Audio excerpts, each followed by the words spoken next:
Hello everyone, আজকের ক্লাসে সবাইকে স্বাগতম জানাচ্ছি। আজকে আমরা গণিতের অধ্যায় 1 স্বাভাবিক সংখ্যা ও ভগ্নাংশ এই অধ্যায়টি পড়ব এবং এই অধ্যায়টি পড়ার সাথে সাথে আমাদের সকল কনসেপ্ট ক্লিয়ার হয়ে যাবে, চিত্রসহ সহজ ব্যাখ্যাও করে দেওয়া হবে এবং আমরা সব শেষে টাইপ ওয়াইজ অঙ্ক ধরে ধরেও ক্লিয়ার করব।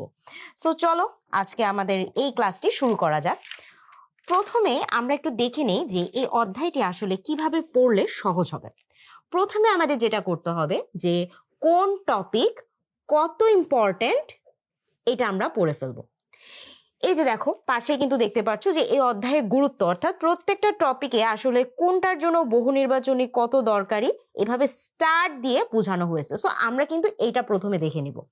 এরপরে যেটা করব যে আগের পড়া আছে কিছু রিভিশন করতে হবে, অর্থাৎ এই অধ্যায় পড়ার জন্য আমাদের ক্লাস 4 বা 5 থাকা অবস্থায় কিছু টপিকের প্রয়োজন, যেগুলো হয়তো আমরা আগের ক্লাসে শিখেছি, যেমন সংখ্যার ধারণা, লসাগু, গসাগু, এইগুলো সম্পর্কেও একটু আমরা আলোচনা করে নিব। এর পরবর্তীতে আমরা টাইপ ধরে বেসিক আলোচনা করব। যেমন ধরো এই যে দেখো প্রথমেই কিছু অঙ্ক আছে। সো এই অঙ্কগুলো সলভ করার জন্য আমাদের দেশীয় আন্তর্জাতিক গণনা রীতির পারস্পরিক সম্পর্কটা জানতে হবে। এটা হচ্ছে আমাদের টাইপ বা টপিক 1। এরকম করে কিন্তু আরো টপিক আছে।